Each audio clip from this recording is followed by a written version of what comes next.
Terima kasih Anda masih bersama kami. Bagi Anda yang baru saja bergabung, kami hadirkan kembali 3 berita utama hari ini.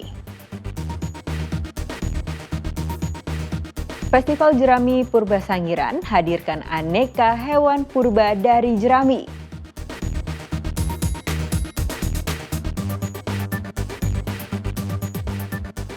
Upaya menjaga kelestarian lingkungan, penyulaman dan penanaman pohon dilakukan di lereng barat Gunung Slamet.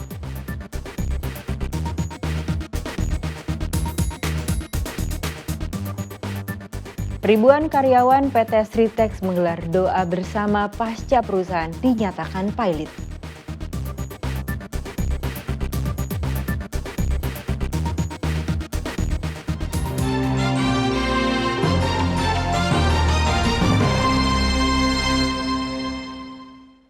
Ratusan pencari kerja menyerbu bursa lapangan kerja di Gedung Budaya Tembiring, Demak.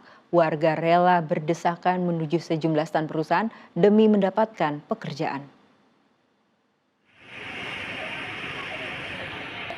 Begitu dibuka, bursa lapangan kerja yang digelar di Gedung Budaya Tembiring Demak langsung diserbu warga yang didominasi usia produktif 18 tahun hingga 30 tahun.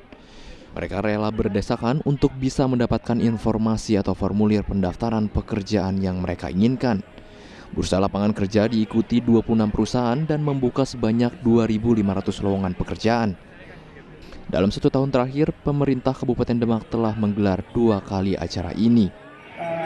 Tingkat pengangguran 2023 sampai dengan tahun ini ada penurunan. Tapi kan kita harapkan supaya orang yang bikin awal kerja opo, orang kan kadang-kadang seperti itu, awal kerja opo gitu. Nah ketika di sini itu dia bisa ngukur, oh ini ada kerja.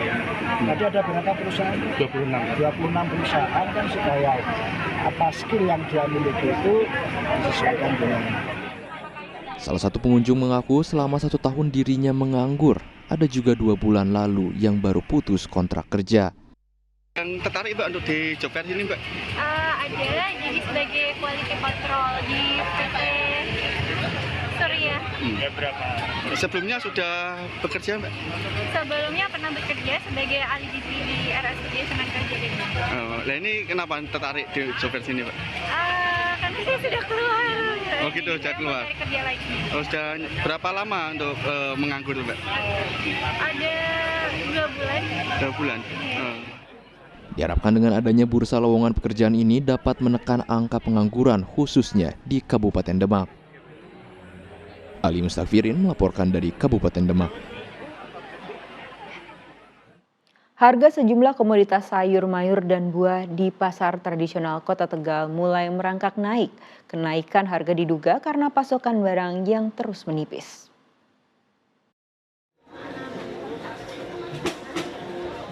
Sejumlah harga sayur mayur di pasar tradisional Langon Kota Tegal mulai merangkak naik dari harga sebelumnya. Kisaran kenaikan harga sayur mayur bervariasi mulai dari Rp8.000 hingga Rp10.000 per kilogramnya. Seperti harga kacang panjang yang semula dijual Rp8.000 kini naik menjadi Rp16.000 per ikatnya. Adapun harga bawang merah yang melesat naik dari sebelumnya Rp24.000 kini Rp45.000 per kilogramnya. Selain harga kacang panjang dan bawang merah, harga buah tomat pun turut naik. Kini tomat dijual Rp16.000 per kilogram dari Rp5.000 per kilogramnya. Bawang merah itu muda yang sebelumnya 24 sekarang menjadi sampai 45 karena naiknya tiap hari dari 24 sampai 26, 28, 30 hingga sekarang sampai 45. Faktor apa itu? Faktornya pasokannya kurang karena lagi musim tanam, para petani baru pada nanam karena baru hujan. Kacang panjang? Kacang panjang juga naik yang sebelumnya itu berapa ya? 14, 12 sekarang jadi 16. Tomat? Terus khususnya tomat juga naik itu. Tomat kalau yang tomat buah 16.000. Harga sejumlah komoditas sayur, mayur, dan buah di pasar tradisional Kota Tegal diperkirakan akan terus naik hingga Natal dan Tahun Baru. Sugihartono melaporkan dari Kota Tegal. Upaya menjaga dan melestarikan hutan lindung, KPH Pekalongan Barat bersama tim gabungan menggelar penyulaman dan penanaman pohon bersama di lereng barat Gunung Slamet.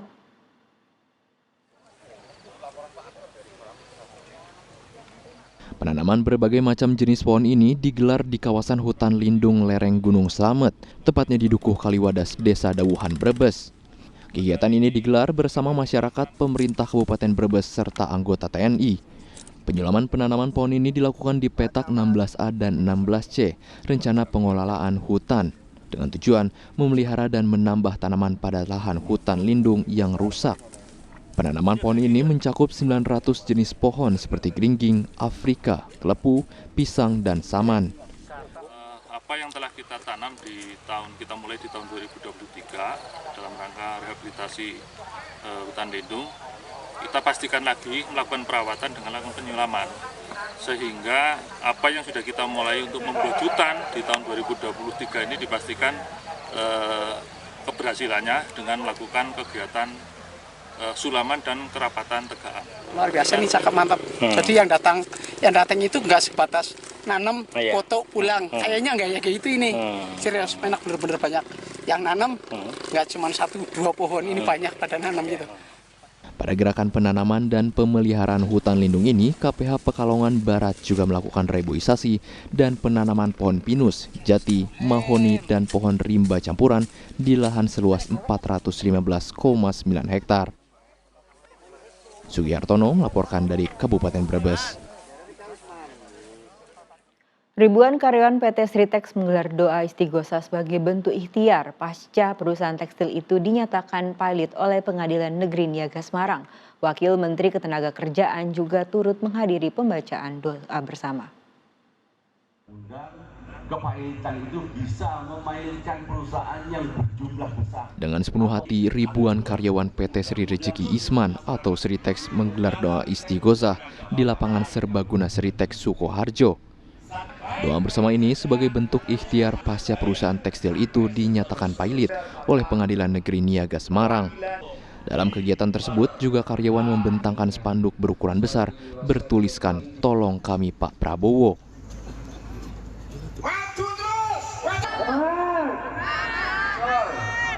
Dalam doa bersama juga turut hadir Wakil Menteri Ketenagakerjaan Immanuel Ebenezer Gerungan. Ia menegaskan bahwa tidak akan ada pemutusan hubungan kerja PHK di PT Sritex. Immanuel juga meminta untuk memahami perbedaan antara PHK dan dirumahkan.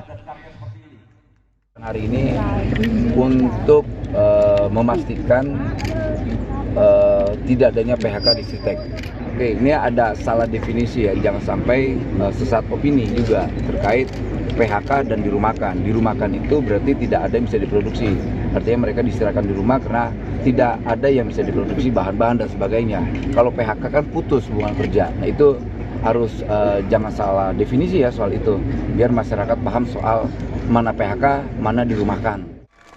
Sedang Presiden Direktur PT Sritex juga menyampaikan akan terus berjuang untuk dapat memenangi kasasi di MA dan berkomitmen untuk tidak mem-PHK karyawannya. Bahwa manajemen Sritex sekarang adalah di tangan 4 kurator dan 1 hakim pengawas. Kami tetap akan memperjuangkan untuk tidak PHK, tapi ke depannya kalau keputusan-keputusan itu sudah di luar kontrol kami, itu juga sudah di luar kewenangan kami. Kini pemerintah akan terus memantau keberlangsungan PT Sritex dan memikirkan nasib 2.500 karyawan yang akan dirumahkan. Heri Prastio melaporkan dari Solo. Sejumlah warga Dukuh Kembang Desa Jurang Jero Blora terlibat bentrok dengan karyawan PT Kapur Rembang Indonesia. Bentrok tersebut akibat warga mengeluh asap pembakaran batu bara mengganggu pernafasan mereka. Kita quick bisa. Kericuan ini terjadi antara warga dengan pihak PT Kapur Rembang Indonesia di Dusun Wuni Desa Kajar, Kabupaten Rembang. Masa tak terima saat ada 2 warga Dukuh Kembang Desa Jurang Jero, Kabupaten Blora dilukai dengan gunting oleh salah satu karyawan PT KRI asal Cina. Sebelumnya kericuan terjadi ketika sejumlah warga dari Dukuh Kembang Desa Jurang Jero sedang melakukan mediasi dengan pihak PT KRI terkait limbah udara yang dihasilkan dari pembakaran batu bara yang mengganggu pernafasan warga. Namun karena tidak mencapai kesepakatan, cekcok pun terjadi di antara kedua belah pihak dengan berujung penganiayaan terhadap 2 warga. Ya, tiba-tiba kok lapor kepada saya, Pak, saya kena tusukan Pak. Loh, kenapa lu kan gitu? Nah dia bilang, anu Pak, KRI yang nusuk gitu. Nah, terus saya bawa di rumah sakit PKU atas nama Hamid dengan Nova Pak. 2 orang. Nah, pihak keluarga kan biasanya di desa kan gitu Pak, ada anak yang kena senjata otomatis kan langsung berbondong-bondong ke rumah saya. Lah ke rumah saya sudah mengurusi korbannya itu. Ya tiba-tiba datang ke PT KRI itu. Pasca kericuan, polisi mendatangi lokasi kejadian untuk melakukan olah TKP dan menetapkan 23 warga sebagai tersangka dalam kericuan tersebut. Seorang karyawan asal Cina juga ditetapkan sebagai tersangka penganiayaan. Arif Nur melaporkan dari Rembang.